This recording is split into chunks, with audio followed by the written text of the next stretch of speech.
Whatever the means adopted, you must at last return to the self. So why not abide as the self here and now? What is not permanent is not worth striving for. You are the self.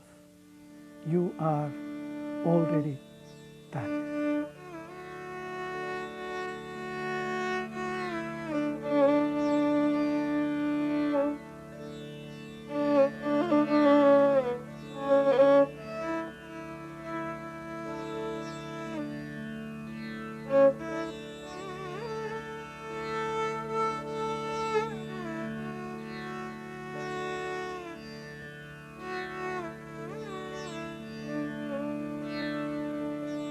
Meditation is your true nature. You call it meditation now because there are thoughts distracting you. When these thoughts are dispelled, you will remain alone, in the state free from thoughts, and that is your real nature. During the mid-part of the 20th century, a steady stream of visitors traveled to the ancient land of Tamil Nadu in the southern region of India to experience the remarkable presence and clear teachings of Sri Ramana Maharshi. The Maharshi's name needs little introduction, for then, as now, seekers who wish to awaken from the powerful illusion of the ego and abide in the perfect peace of their true nature have turned to his teachings. There was a spontaneous simplicity and humility about him, a sense of universal equality and heart-melting love. His actions were natural and spontaneous and reflected a life that was fully identified with the one consciousness, the self in all beings. Carl Jung had planned to visit the Maharshi, but for various reasons never made it. Jung writes about Ramana. What we find in the life and teachings of Sri Ramana is the purest of India, with its breath of world-liberated and liberating humanity. It is a chant of millenniums. In India, he is the whitest spot in a white space. Born in 1879 to pious parents, the child was named Venkataraman. Aside from several auspicious indications surrounding his birth, there were few specific signs that the young boy's destiny would take a spiritual turn. When he was only 16 years old, attending high school in the city of Madurai, in the South Indian state of Tamil Nadu, he had a remarkable experience of death, which led to a permanent awakening to the deathless spirit. Arriving at the sacred hill Arunachala, he spent the next 54 years either on its slopes or foothills. People from all over the world came to sit in his presence, which had the profound effect of quieting the mind and providing glimpses of the perfect peace which is our natural state.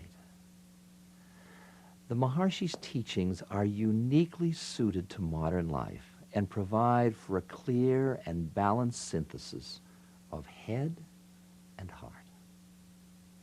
He was not concerned with theory or philosophical discussion. Rather, he consistently guided the seeker back to the source of real being, with its theoretical basis in Advaita or non-duality.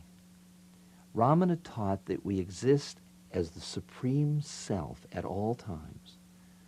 We need only awaken to this reality by seeking the source of the ego or I thought and abide in the self that we always are. He referred to this method as self-inquiry. The The path of self-inquiry frees one from the unceasing fear and turmoil resulting from taking the ego to be real. By becoming free of the ego illusion, one experiences true freedom and supreme peace. It is this path that takes one from the apparent duality of the individual and the world to the bliss of one's real nature. Through this awakening to self-awareness, even by imperfect glimpses, one begins to sense a reality not confined to the ego's world. And this current of awareness is ultimately revealed as the self, pure consciousness.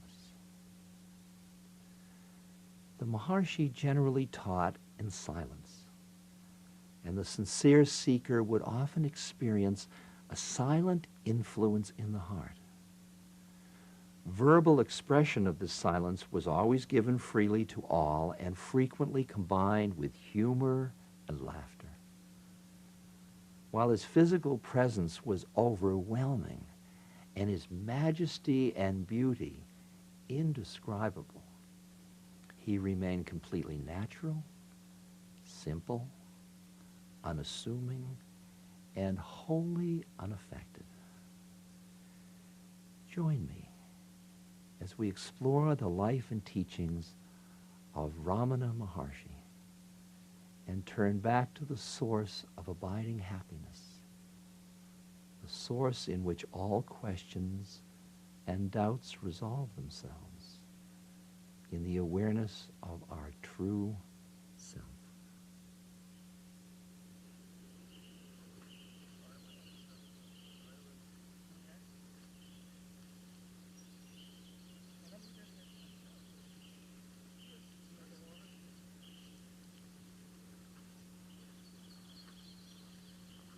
I'm glad that we have this opportunity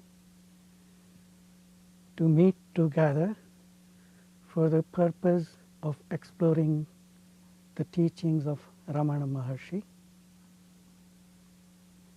The Maharshi's teachings represent a unique way for the seekers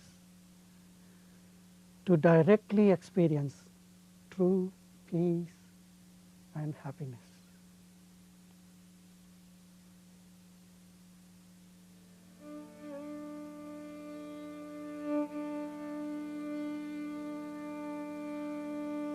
Ramana says, happiness is inherent in man and is not due to external causes. One must realize his self in order to open the store of unalloyed happiness. All spiritual scriptures are meant to make man retrace his steps to his original source. He need not gain anything new. He must only give up his false ideas and useless accretions. Instead of doing it, he tries to catch hold of something strange and mysterious, because he believes that his happiness lies elsewhere. You impose limitations on your true nature of infinite being and then weep that you are but a finite creature. Then you take up this or that practice to transcend the non-existent limitations. But if your practice itself assumes the existence of the limitations, how can it help you to transcend them?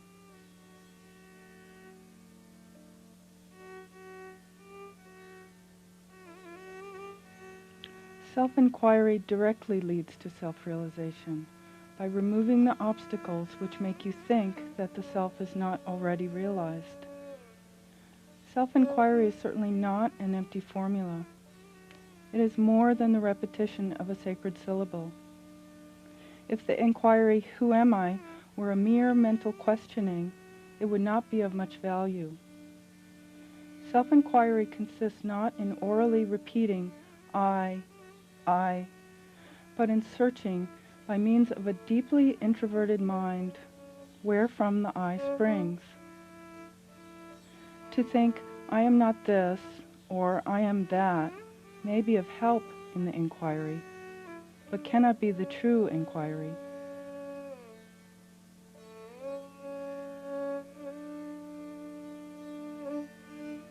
Self-inquiry can reveal the truth that neither the ego nor the mind really exists, and enable one to realize the pure, undifferentiated being of the self, or the absolute.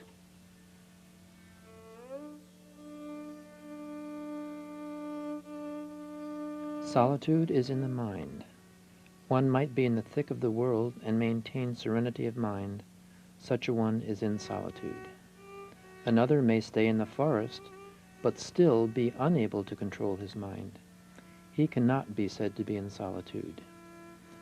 Solitude is a function of the mind.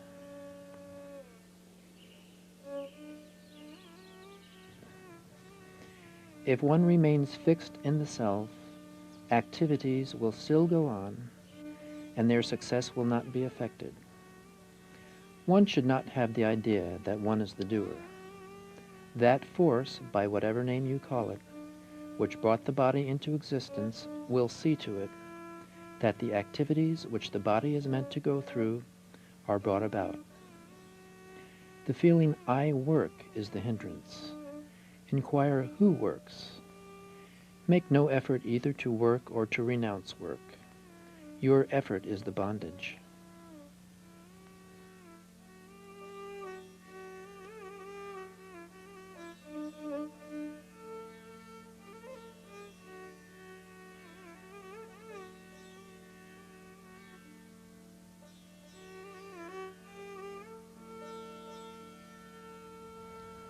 I could say that meeting Sri Ramana has changed my life as the witnessing of an unforgettable sunrise would change one's life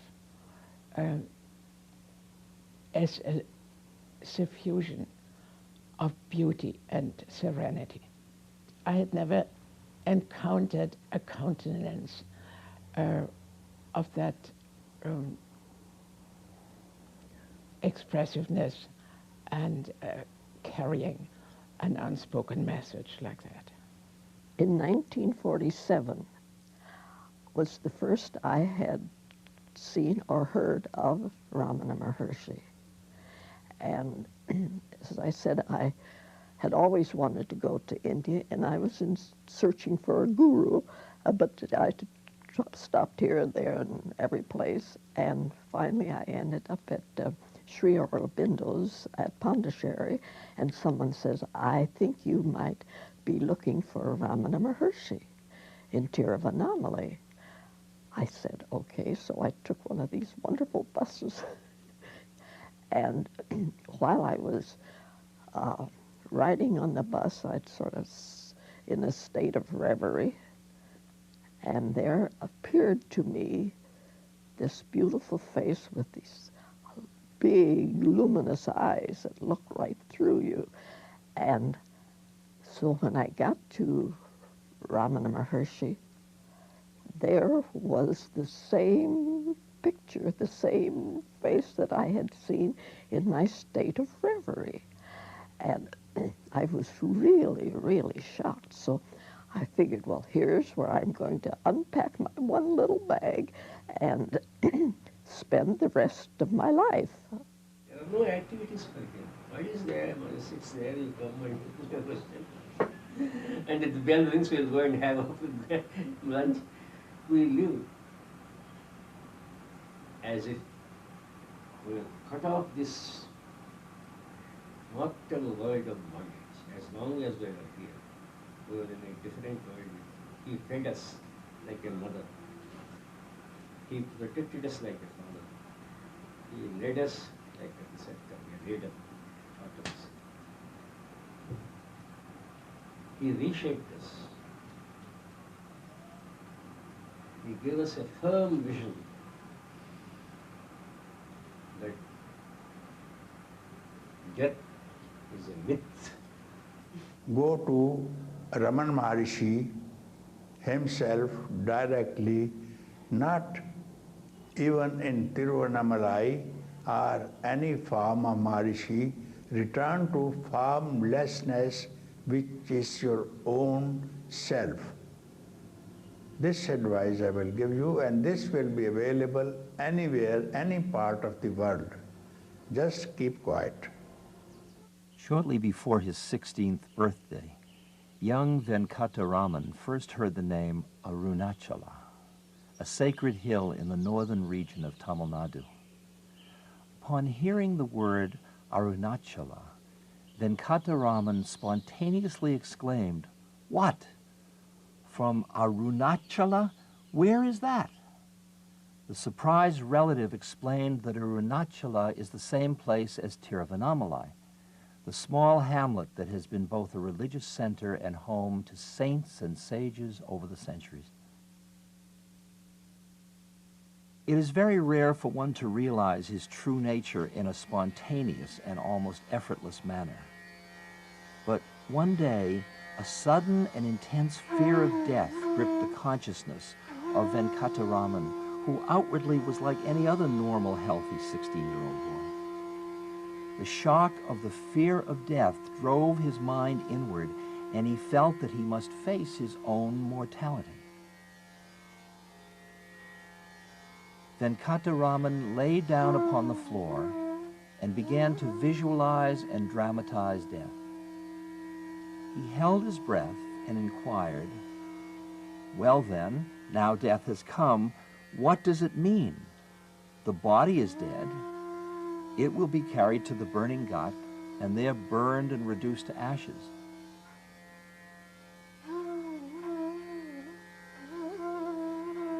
But with the death of this body, am I dead? Is this body I? What resulted from this death experience and the inquiry into the nature of the I was the instant and complete realization of the truth that he was not the inert body, nor mind made up of thoughts that come and go. He was the deathless spirit, the infinite I. This was the moment of enlightenment, the awakening to the eternal self. Ramana later described it this way: fear of death had vanished once and for all. Absorption in the self continued unbroken from that time on. Other thoughts might come and go like the various notes of music, but the I continued like the fundamental Shruti note that underlies and blends with all the other notes.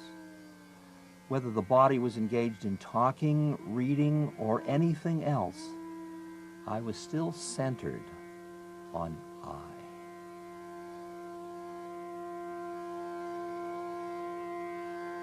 The young man's life was completely changed. No longer interested in worldly things, he secretly left home for the sacred hill Arunachala, which had reverberated in his consciousness some months earlier. He later referred to his state at this time. When I left home, I was like a speck swept on by a tremendous flood. I knew not my body or the world, whether it was day or night. For young Venkataraman, there was nothing more to attain. He was already a self-realized person living in complete identity with the Absolute, absorbed in supreme consciousness with no thought of the body.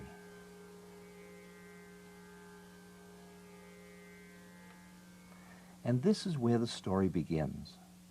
For a few people began to gather around the young sage, seeking his guidance. Perhaps it was simply the fulfillment of bodily karma, or the motiveless compassion that reacted to the desire for guidance on the part of those sincere seekers. But something seemed to draw him back to a fuller bodily life. Slowly, seekers would approach him to have a doubt cleared, or to simply sit in his peaceful presence. Shiva Prakasham Pillai was one of the early visitors who became captivated by the young sage. The teachings on self-inquiry as given to Shiva Prakasham Pillai became the key message of the Maharshi. The great Sanskrit scholar and ascetic Vasishtha Ganapati Muni had mastered a broad range of scriptures, disciplines, and meditation practices. Feeling frustrated that he had not progressed further in experience, Ganapati remembered the young sage living on the hill and approached him with great emotion, desiring to know the true meaning of tapas, or spiritual practice. The young sage gazed at him silently for a while, and then replied, "If one watches whence the notion I arises, the mind is absorbed into that. That is tapas. When a mantra is repeated, if one watches the source from which the mantra sound is produced, the mind is absorbed in that. That is tapas."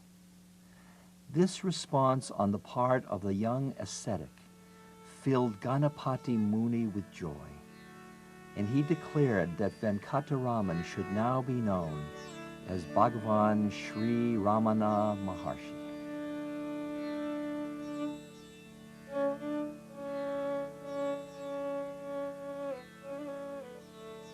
Call it by any name, God, self, the heart, or the seat of consciousness. It is all the same. The point to be grasped is this, that heart means the very core of one's being, the center without which there is nothing whatever. Questioner: how is the mind to dive into the heart? Maharshi: the mind now sees itself diversified as the universe. If the diversity is not manifest, it remains in its own essence. That is the heart. Entering the heart means remaining without distractions. The heart is the only reality. The mind is only a transient phase. To remain as oneself is to enter the heart. Self-surrender is the same as self-knowledge, and either of them implies self-control. Surrender can take effect only when it is done with full knowledge as to what real surrender means. Such knowledge comes after inquiry and reflection and ends invariably in self-surrender. Surrender is to give oneself up to the original cause of one's being. Do not delude yourself by imagining such a source to be some God outside of you. One source is within oneself. Give yourself up to it. That means you should seek the source and merge in it.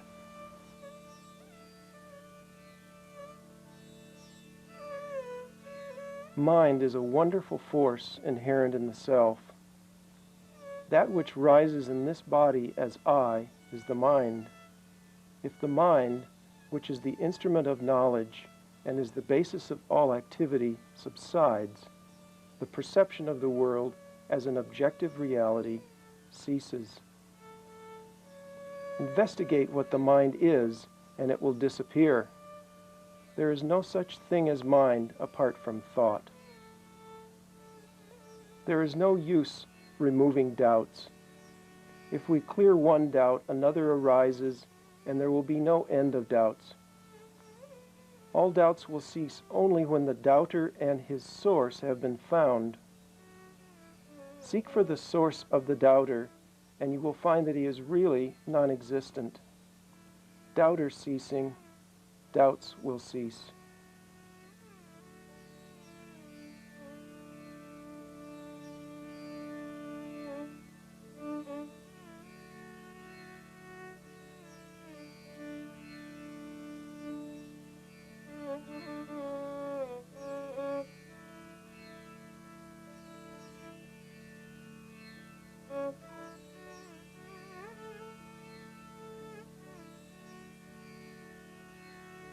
When the mind gets absorbed in the heart, the ego I, which is the center of the multitude of thoughts, vanishes, and pure consciousness, or the self, which subsists during all the states of the mind, alone remains resplendent. It is this state where there is not the slightest trace of the I thought that is the true being of oneself.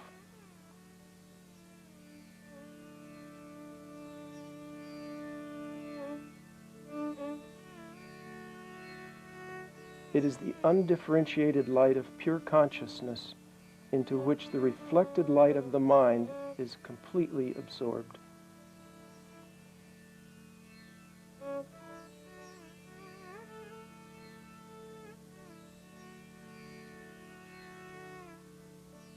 There are neither good nor bad qualities in the self. The self is free from all quality. If there is unity, there will also be duality. The numeral 1 gives rise to other numbers. The truth is neither 1 nor 2. It is as it is. A visitor asked, when an endeavor is made to lead the right life and to concentrate thought on the self, there is often a downfall and break. What is to be done? Ramana replied, it will come all right in the end. There is the steady impulse of your determination that sets you on your feet again after every downfall and breakdown. Gradually the obstacles are all overcome and your current becomes stronger. Everything comes right in the end. Steady determination is what is required. It is no doubt said in some books that one should go on cultivating one good quality after another, and thus prepare for liberation. But for those who follow the path of self-inquiry, their effort is itself quite enough for acquiring all good qualities.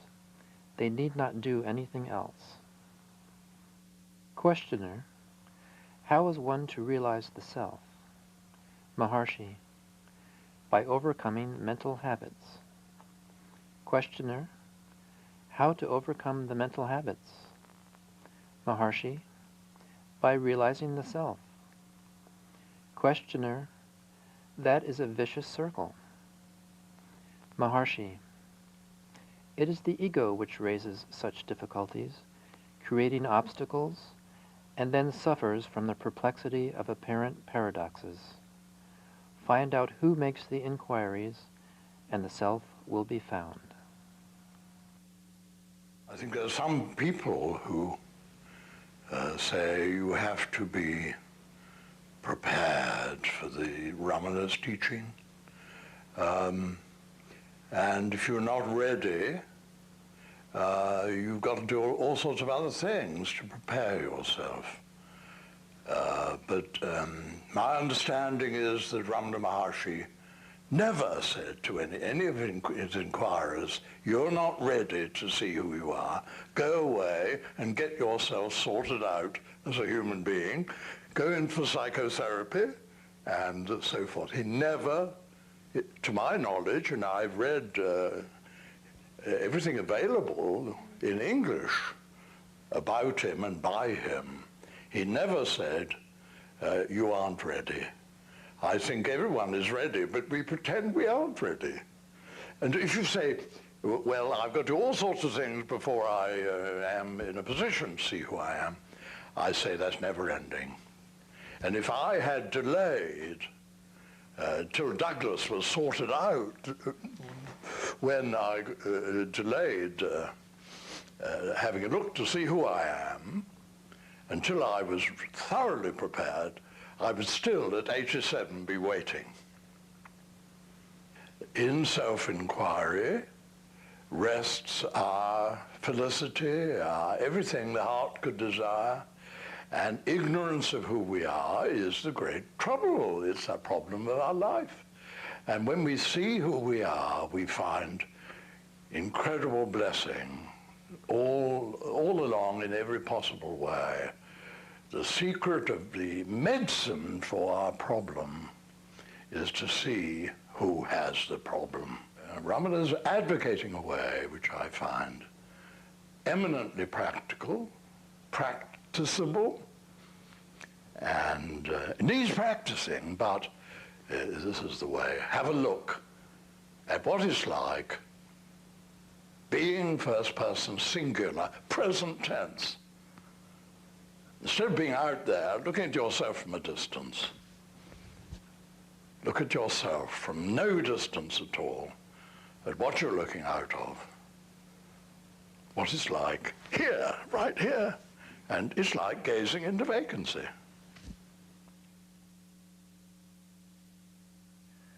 Those who surrounded Ramana during his lifetime came from very diverse cultural and social backgrounds. What they had in common was a sincere aspiration to experience true inner peace and freedom. Ramana never saw anyone as separate from himself and had no disciples in the conventional sense. He told a visitor in 1936, "The person may call himself my disciple or devotee. I do not consider anyone to be my disciple. If people call themselves my disciples, I do not approve or disapprove. In my view, all are alike. What can I say to them?" He regularly said that the Guru was not the physical form, and guidance continues after the demise of the body. Therefore, there was no need to create a lineage or provide for transmission in order to carry on successorship.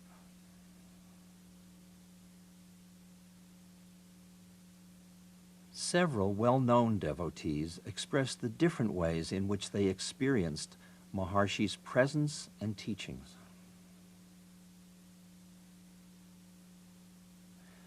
The inquiry is not a mental investigation such as psychologists might indulge in.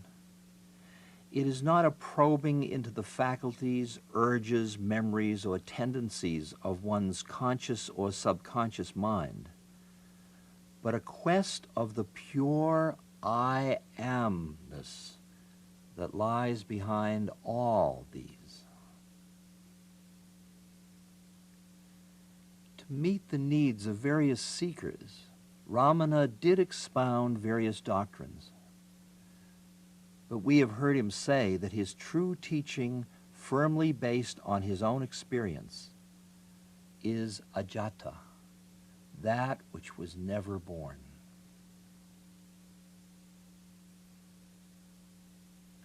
The most touching sight is the number of tiny children, up to about 7 years of age, who climb the mountain all on their own to come and sit near Maharshi, even though he may not speak a word or hardly look at them for days together. They do not play, but just sit quietly there in perfect contentment.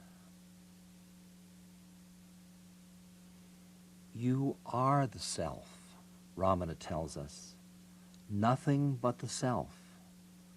Anything else is just imagination. So be the self, here and now. There is no need to run off to a forest or shut oneself in a room. Carry on with your essential activities, but free yourself from association with the doer of them. Self is the witness. You are that. Bhagavan has written a song whose import is that the path is very easy if the mind is not allowed to stray after the senses and directed to inquire into its true nature. Certainly, the heart will be reached and the self perceived. The teaching of Bhagavan has acquired worldwide recognition and attracted earnest seekers from all 5 continents, as much for its simplicity as for its sturdy rationality, which appeal both to the head and the heart. It can, however, be summed up in the ancient dictum, know thyself, or seek the seeker. When Ramana spoke, the words seemed to come out of an abyss. one could see immaculate purity and non-attachment in him and his movements. In his vicinity, the mind's distractions were overpowered by an austere and potent calmness, and the unique bliss of peace was directly experienced. Again and again he gave us the teaching that the real Maharshi was not the body which people saw. It was the inner being. Those who never made the journey to India during his lifetime may take comfort in this thought, that it is possible to invoke his presence wherever they are and to feel its reality in the heart. Ramana wrote very little and taught mainly through the tremendous power of silence. The writings of Ramana were created mostly to meet the specific needs of others and fall into two general categories. The first is where perfect knowledge is combined with the ecstasy of devotion. Tears of joy streamed down his face as he wrote them. These devotional poems mirror the aspect of longing and the bliss of fulfillment. The other writings enunciate his teachings in both poetry and prose. These include clear expositions of the nature of God, the mind, the world, and the individual. Just as Ramana realized the self without previous spiritual or philosophical instruction, he attached little importance to theoretical study. Therefore, his writings focus on the practical approach of turning toward the source of self-knowledge, rather than getting lost in the never-ending cycle of intellectual discussion. Ramana indicated that the heart was another name for God or the self. It is called heart since it is the source from which the universe rises. He stated, the heart is not physical. In Sanskrit, heart is hridaya, which means that which is the center. It is that from which thoughts arise, on which they subsist, and where they are resolved. The heart is the center of it all. It is said to be the infinite. Throughout the written works of Ramana, there is regular reference made to the heart as the source of one's existence. In the invocation to the 40 verses on existence, the Maharshi writes, if reality did not exist, could there be any knowledge of existence? Free from all thoughts, reality abides in the heart, the source of all thoughts. It is therefore called the heart. How then is one to contemplate it? To be as it is in the heart is its contemplation. Take, for instance, these lines from his Atma Vidya, self-knowledge. Therefore, on diving deep upon the quest, who am I and from whence, thoughts disappear, and consciousness of self then flashes forth as the I as I within the cavity of every seeker's heart. And this is heaven. This is that stillness, the abode of bliss. In Upadesha Saram, Ramana writes in verse 10, absorption into the source or core of existence, or the heart, is what the paths of karma, bhakti, and jnana teach. Now, while there appears to be apparent contradiction in expression between devotion, bhakti, and the more intellectual teachings on self-knowledge, there is in truth no separation between these two. Sri Bhagavan's emphasis on one's unflagging concentration on the quest, who am I and from whence, entails the most persevering devotion to self-inquiry. The essence of devotion, bhakti, is singleness of mind.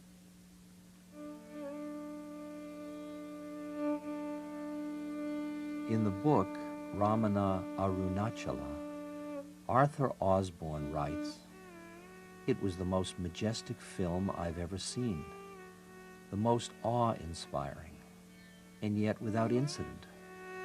A view of the Arunachala hill from the ashram drive, and then a tall, frail, light-complexioned man with short white hair descending the slope of the hill with the aid of a staff.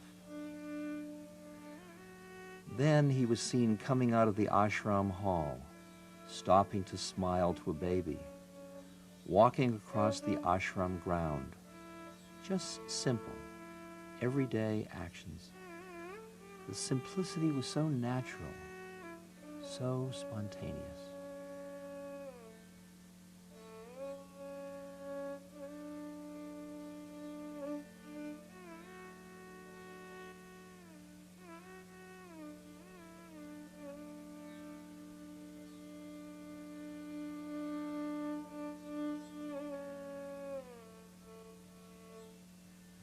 When I sat in the Maharshi's presence, I felt that I was in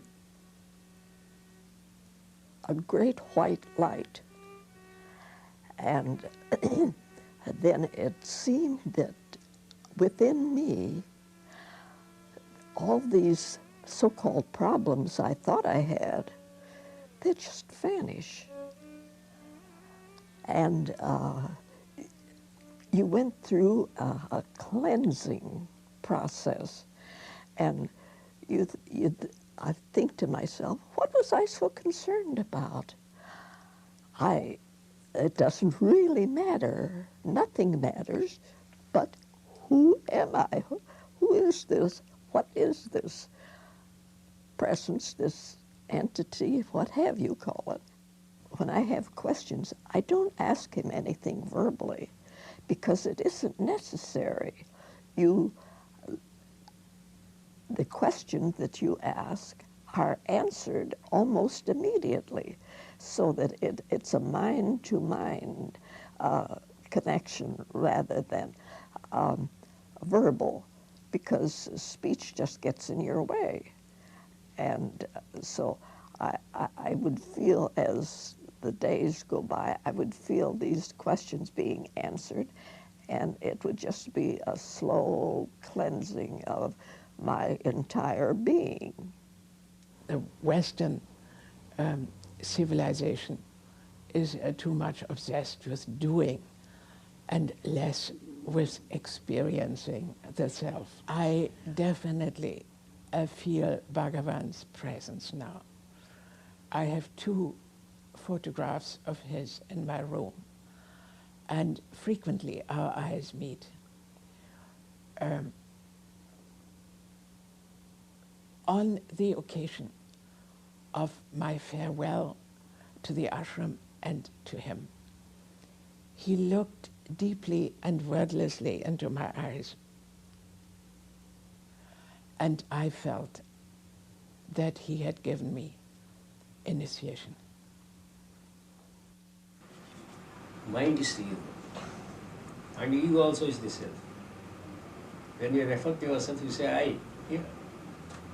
The self, the supreme self also is the self. Bhagavan says in his 40 verses, both for the Jnani. Jnani you understand. You understand? Jnani. The enlightened man, the liberated man. Both for whom the body is the I. body is there. But for the ignorant man, body, the ego is limited to the body. The I is limited to the body. But for man of enlightenment, it is infinite. It is universal. The I, his I, is universal. Though it starts from the body.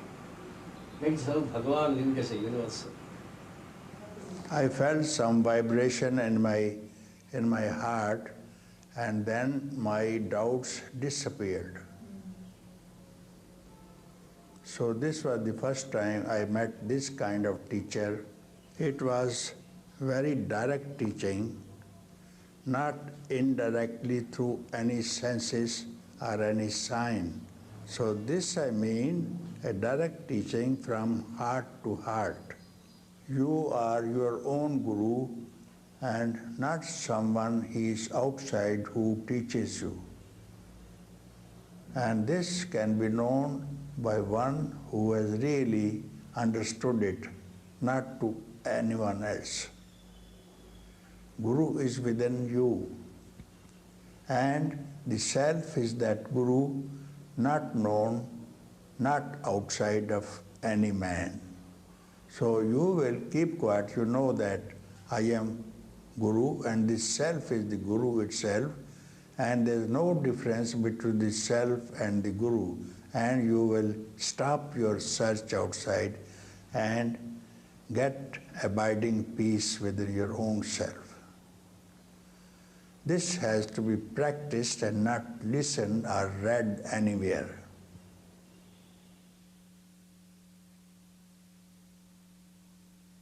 After years of living in caves upon the Arunachala hill, the Maharshi moved down to its base, near the resting place of his mother.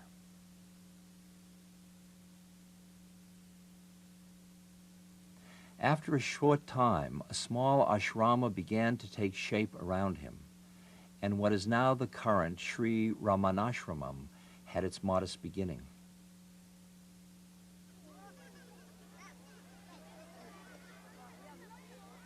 Seekers from all backgrounds and religions came to be in his presence.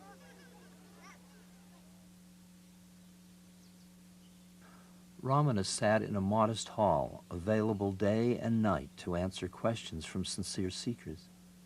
His only possessions were a loincloth and a towel. He never asked anything from anyone.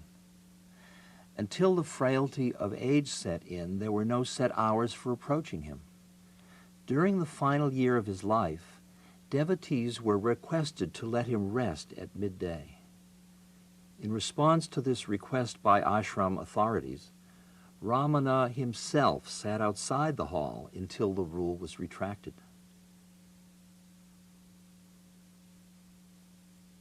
His humanity and sense of equality was truly universal.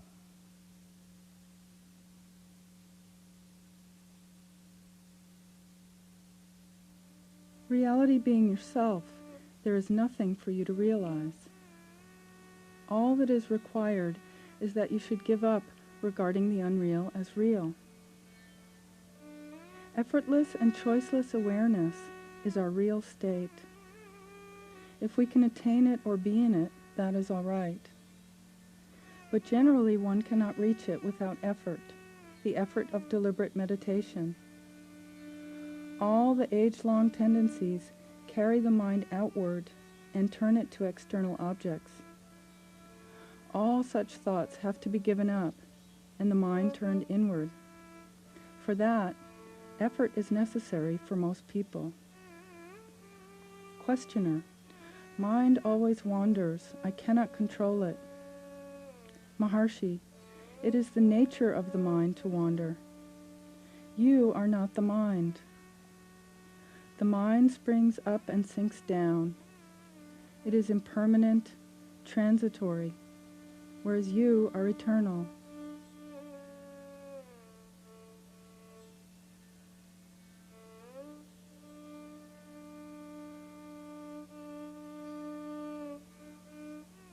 Knowing one's self is only being one's self, as there is no second existence. This is self-realization. The state we call realization is simply being one's self, not knowing anything or becoming anything. If one has realized he is that which alone is and which alone has always been, he cannot describe that state. He can only be that. Still, it is a wonder that to teach this simple truth, there should come into being so many religions, creeds, methods, and the disputes among them. Oh, the pity! Oh, the pity!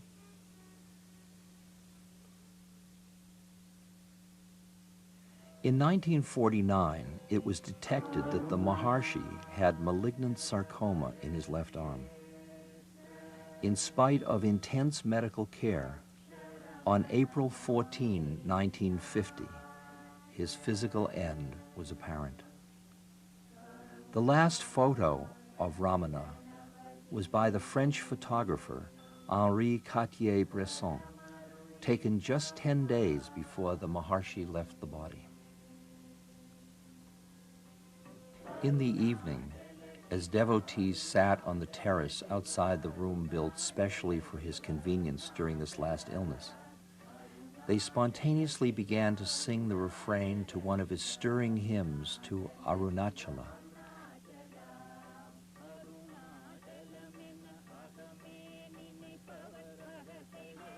Arthur Osborne writes about that evening. On hearing it, Ramana's eyes opened and shone. He gave a brief smile of indescribable tenderness. From the outer corner of his eyes, tears of bliss rolled down. One more deep breath, and no more.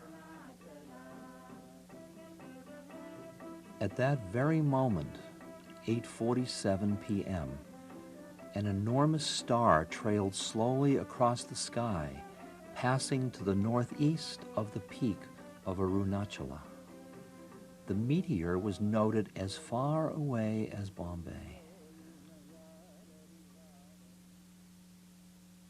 He must have been suffering, and yet all during his illness, those eyes just never lost their luminosity.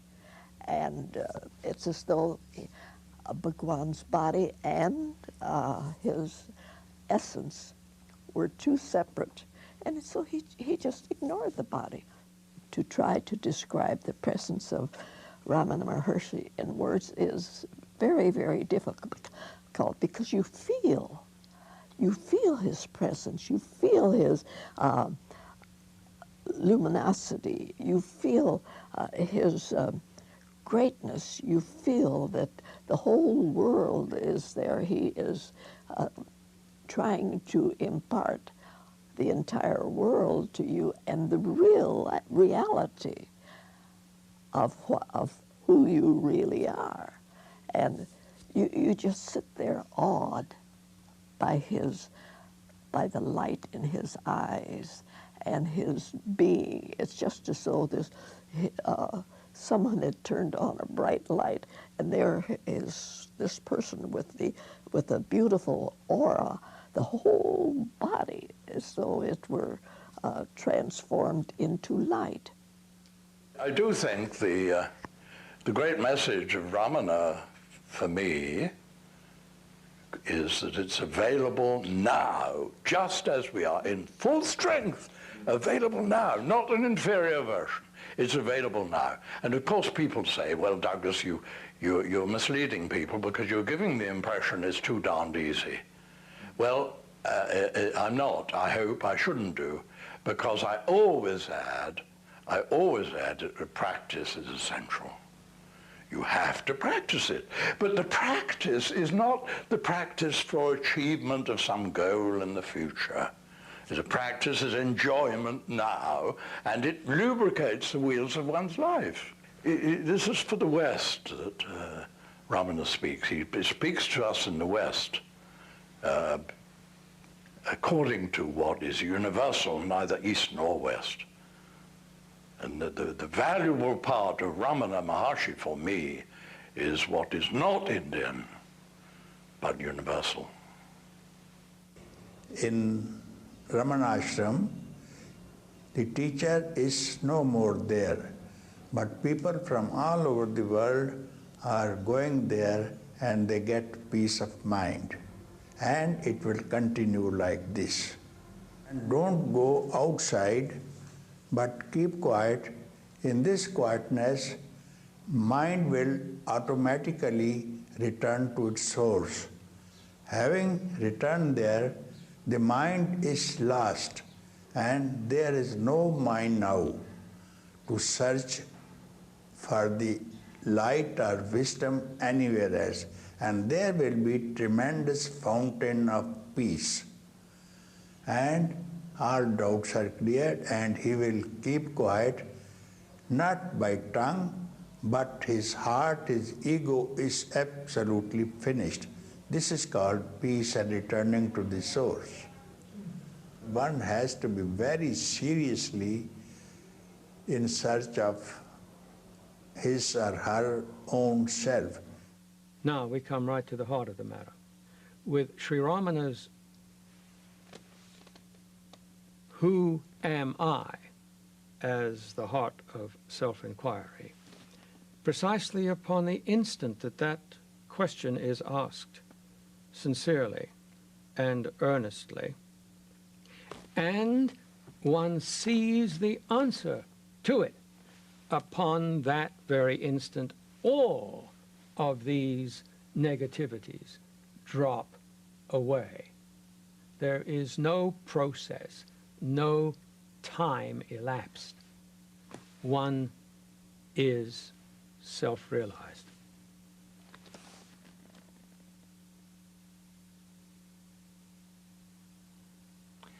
This path of self-inquiry is not a path that was available only during the lifetime of the Maharshi.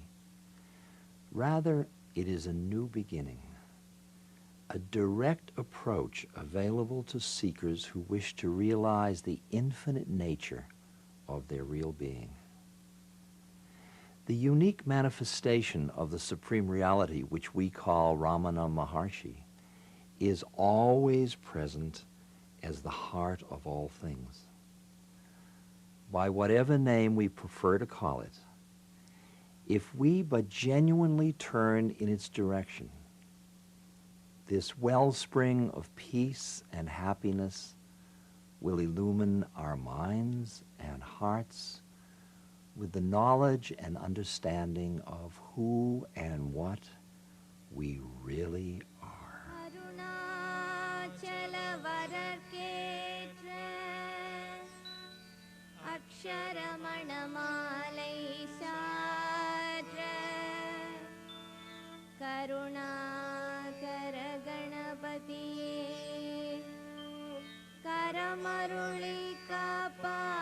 To those who begged him not to leave, Ramana made it very clear that he was not the body, so there was no concern for his leaving.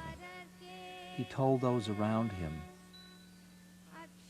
"They say that I am dying, but I am not going away. Where could I go? I am here."